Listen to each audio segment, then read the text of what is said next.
Hello and welcome back to another mini-sode of Mom on the Verge.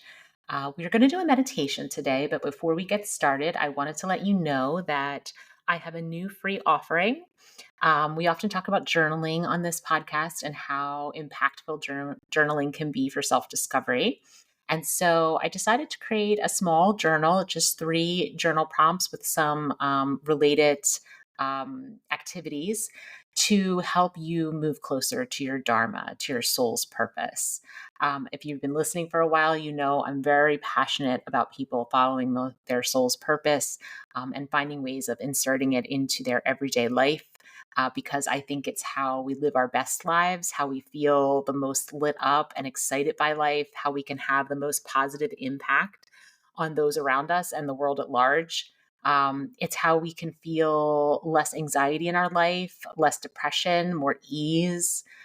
It's how we can just feel like this life, with all its ups and downs and all the hardships we may encounter, is still really worth living, and that we have something to offer, something to make this world a better place. So it can be hard to find that, your dharma. There are many dharmas in your life, but they can be hard to find. And that's because we have a lot of responsibilities and we have a lot of cultural conditioning. We have a lot of things that really have been laid on top of our true selves or our essence. So we have to work towards removing those layers and getting down to really why we were put here on this earth in this lifetime, and what we were meant to do with the special gifts and talents that we have, with the interests that we have, with our abilities. And so this small journaling book will help you to move closer to that. So you can go to my website, momontheverge.org, and you can download it for free there. I will also put it in the show notes of this mini-sode so you can access it there.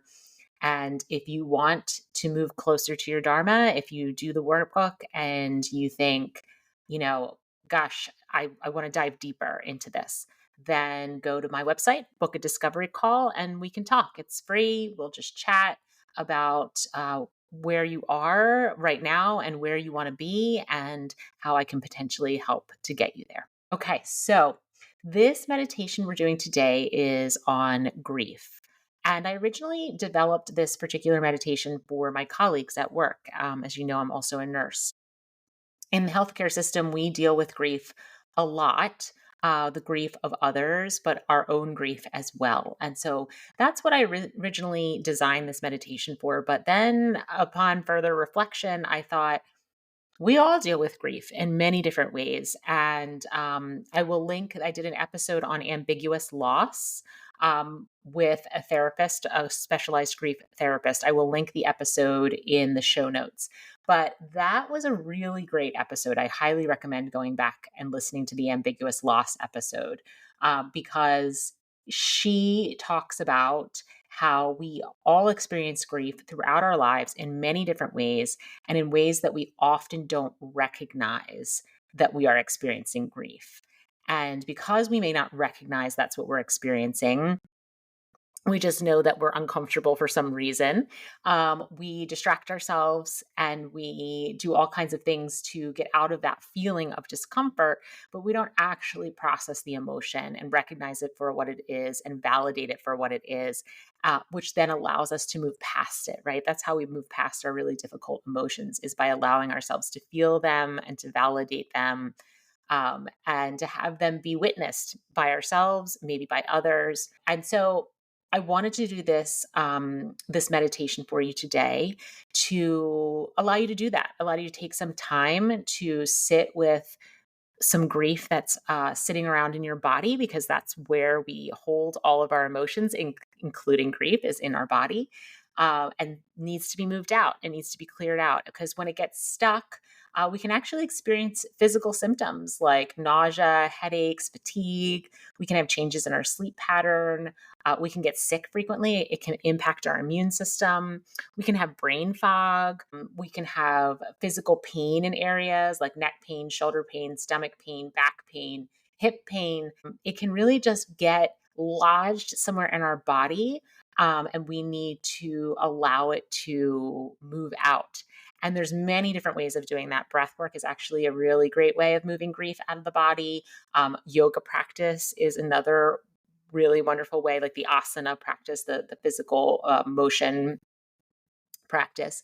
But meditation can be a really powerful way as well. When you have grief stuck in your body, you may also get emotional symptoms, feeling depressed, and maybe you don't know why, or anxious. Maybe you have bouts of anger or agitation, even at minor events, things that are really small, but for some reason you get super agitated and angry when they happen. You could have waves of crying. You could feel apathetic. Sometimes we just can't really muster up the energy it takes to have a strong emotion towards a situation, even if it's a good situation in our life, even if it's something that we should be feeling really happy about or grateful about. When we have grief stuck in our bodies, sometimes we just can't even handle, our nervous system cannot even handle the escalation to a positive emotion. And so we may just feel kind of numb or apathetic. We often will feel disconnected. We're disconnected from ourselves, from our friends and family, from our work. And there can be a sense of hopelessness that comes along with it as well. So, if any of that resonates with you, maybe sit and go through this meditation and take a little stock, take some inventory about how you feel before the meditation and how you feel afterward. And I just want to say a few words about grief. You know, grief is related to loss, and that doesn't just mean the loss of a person that you were close with. And that's what this episode, this podcast episode on ambiguous loss goes into in a lot more detail. But just the short elevator pitch, that loss can be the loss of an identity, like transitioning from being a stay-at-home mom to a working mom, or transitioning from not being a mom to being a mom, or transitioning from being a working professional to retirement, or maybe you have some sort of health condition and it's preventing you from engaging in the activities that you would typically engage in and really like and consider to be part of your identity, but you can no longer do them. Maybe it's the transition of your children from one phase of childhood to the next. There's a lot of grief that comes along with that. And we often don't take the time to validate that grief and recognize it. It could be the loss of your divorce has a lot of grief that comes along with it. And then you transition again into a new identity. Your new identity is you're a divorcee. If you have children, you're a single parent. It can come from a military family, someone who has someone in the military that they love, and that person has to go away for a long period of time for their service. And so now there's a hole there that where that person used to be every day, and the interactions you used to have and the conversations you used to have and the ability to just talk to them whenever you want it to, that leaves a gap, and that gap can cause loss, a sense of loss and grief. So there's so many ways that this can show up in your life. Really, no one gets through this life without experiencing loss and grief in some way or another. So this is one way that we can work on moving that grief through us. Of course, rituals like prayer and journaling and lighting candles are also great ways to do it. But basically, we want to unarmor our hearts and allow emotions in, because sometimes what happens when we do experience grief, the grief is painful. It is very uncomfortable. And we don't want to feel that. No one wants to feel that. And so we try to armor our hearts against the grief. But when we do that, the armor is not permeable. It is solid armor. So yes, maybe it will block out the grief, but it will also block out the love and the joy and all the other positive emotions that we actually want to have in our lives, because that armor is not selective. It just blocks everything.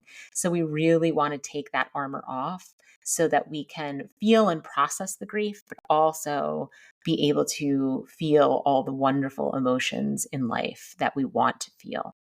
We have to be patient with our grief. Grief does not go away overnight. It's not like at the end of this meditation, whatever you're grieving has disappeared and will never show up again.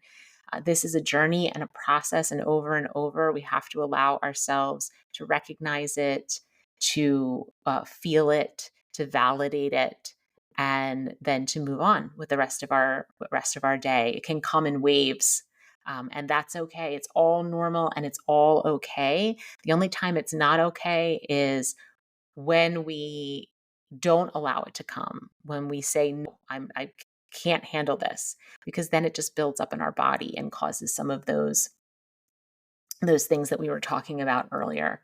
And the other thing about grief that is really powerful is it often, and especially if we allow it to be there, gives us the opportunity for self reflection.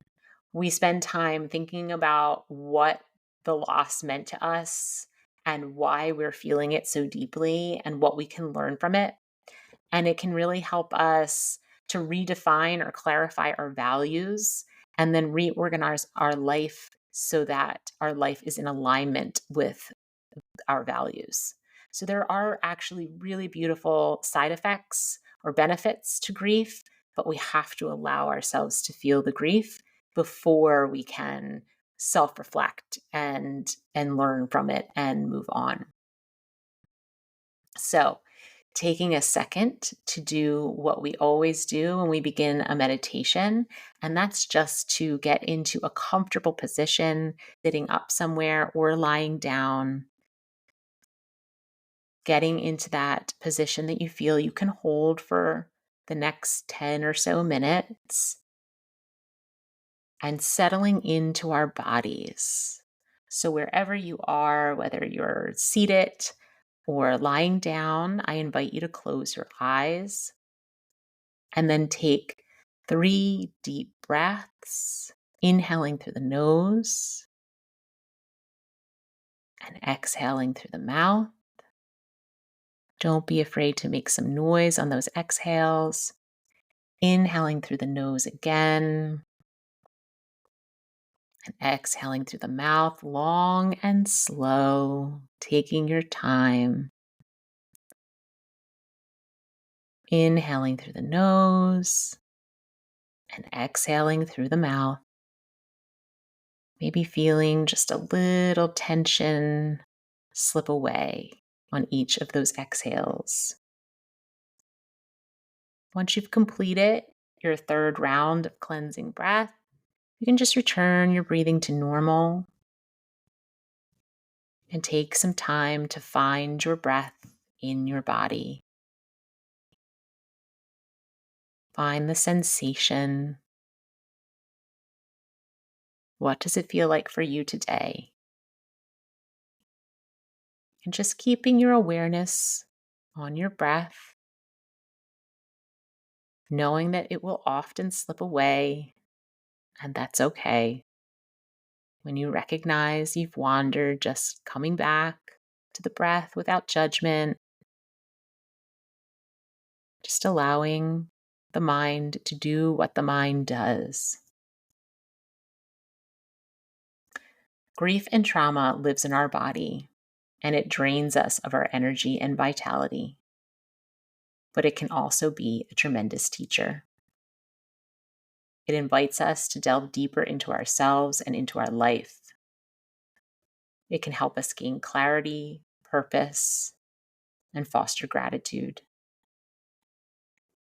It can also help us connect with others. Sharing our sadness with others is an act of vulnerability that creates intimacy and deep connections. And it can also help us connect with a higher power or a spiritual practice. We approach our sadness with gentleness and compassion, giving ourselves permission to experience the full expression of our emotions with all the ebbs and flows, without judgment and expectation. We must be patient with ourselves and not try to rush the process along. Allow yourself to be with your grief for as long as it needs to be there to teach you the lessons that it has to offer.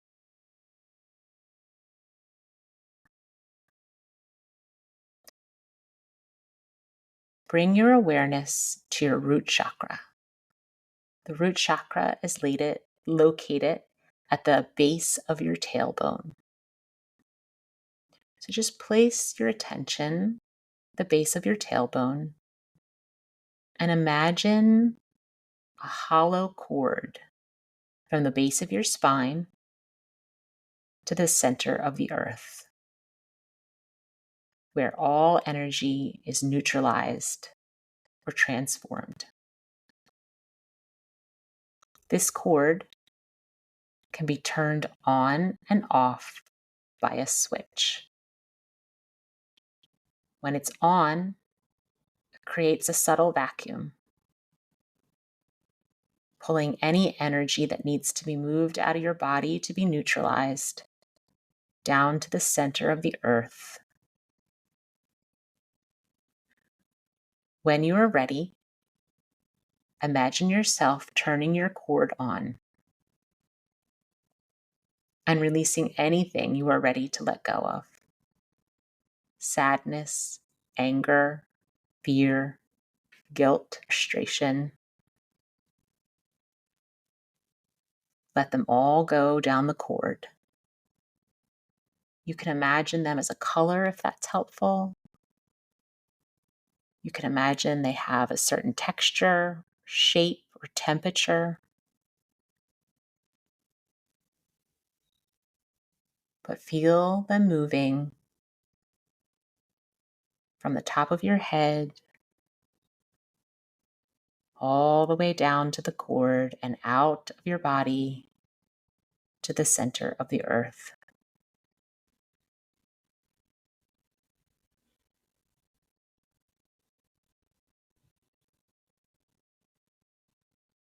While your cord does its magic, I invite you to bring your awareness to your heart space. That's located in the center of your chest, right underneath your breastbone.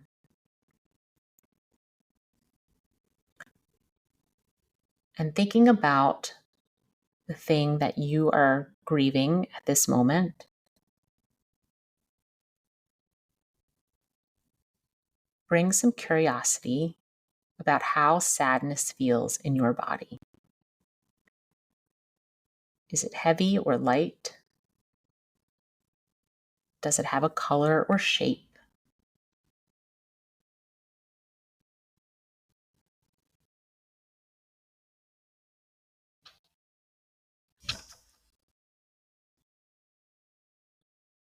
And consider how sadness may have had a positive influence in your life, how it may have served you and propelled you into growth.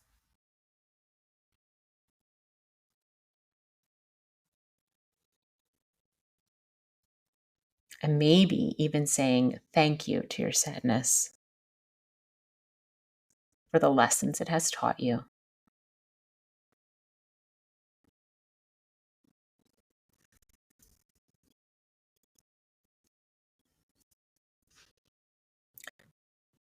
Be curious about where sadness tends to live in your body. Scanning your body from the top of your head once again, all the way down to the tip of your toes. Look in every nook and cranny for sadness and gather it up, sending it down your grounding cord.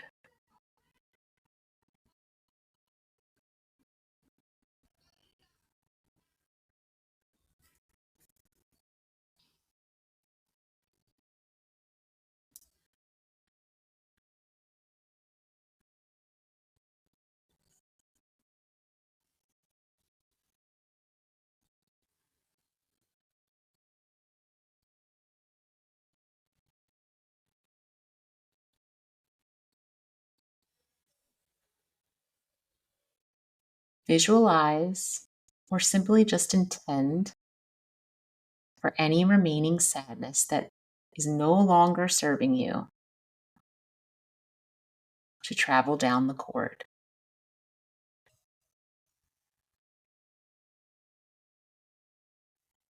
When my sadness overwhelms me, I like to think of this quote by Leonard Cohen: "Ring the bells that still can ring. Forget your perfect offering. There is a crack in everything. That's how the light gets in."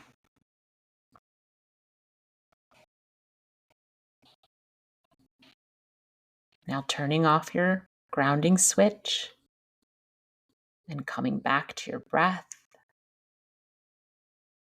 We'll take 3 cleansing breaths to end practice. Inhaling deeply through the nose, filling the chest and belly and back, and exhaling through the mouth. Inhaling once more deeply in the nose, expanding the chest, the belly, back. Slowly exhaling through the mouth.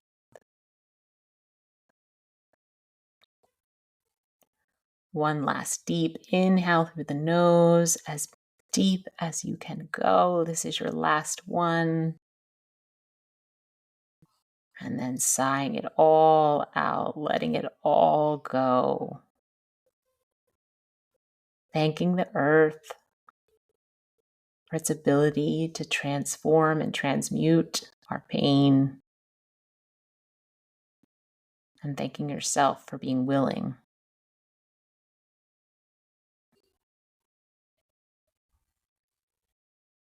When you feel ready, you can open your eyes, return to the room.